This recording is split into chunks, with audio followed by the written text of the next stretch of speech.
শুরুতে একটা কথা বলি, জীবনে কখনো কি এমন মুহূর্ত এসেছে যখন মনে হয়েছে সব শেষ, সব স্বপ্ন ভেঙে গেছে, সামনে শুধু অন্ধকার, তুমি একা, ক্লান্ত, বিধ্বস্ত? কিন্তু বন্ধুরা, মনে রেখো, এই দুঃখটাই তোমার সবচেয়ে বড় শক্তি হয়ে উঠতে পারে।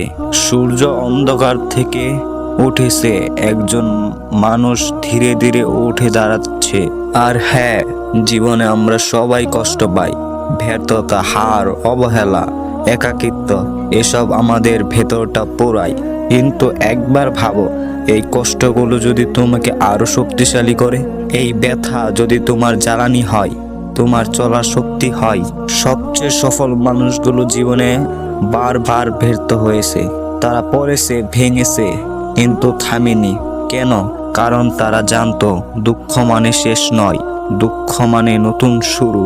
একবার ভাবো, একটি ছোট গাছ জ্বরে নুয়ে পড়েছে, কিন্তু সে আবার উঠে দাঁড়াচ্ছে। বৃষ্টি যদি না হয় তবে ফুল ফুটবে কিভাবে? অন্ধকার যদি না আসে তবে আলো চিনবে কিভাবে?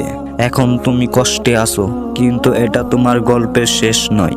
মনে রেখো, তোমার জীবনের সবচেয়ে সুন্দর অধ্যায়টা এখনো লেখা হয়নি। গন্তব্যের দিকে এগিয়ে যাও। তুমি যদি আজ হাল ছেড়ে দাও তাহলে কষ্টটাই তোমাকে হারিয়ে দেবে, কিন্তু তুমি যদি লড়ে যাও তাহলে একদিন এই দুঃখই তোমার সাফল্যের গল্প হয়ে উঠবে। আর একটা কথা মনে রেখো, তোমার স্বপ্ন, তোমারই বিশ্বাস, তোমারই লড়াই সবচেয়ে বড় অস্ত্র।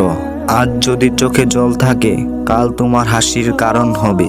এগিয়ে চলো, কারণ তুমিই পারবে। তোমার গল্পটা এখনো শেষ হয়নি।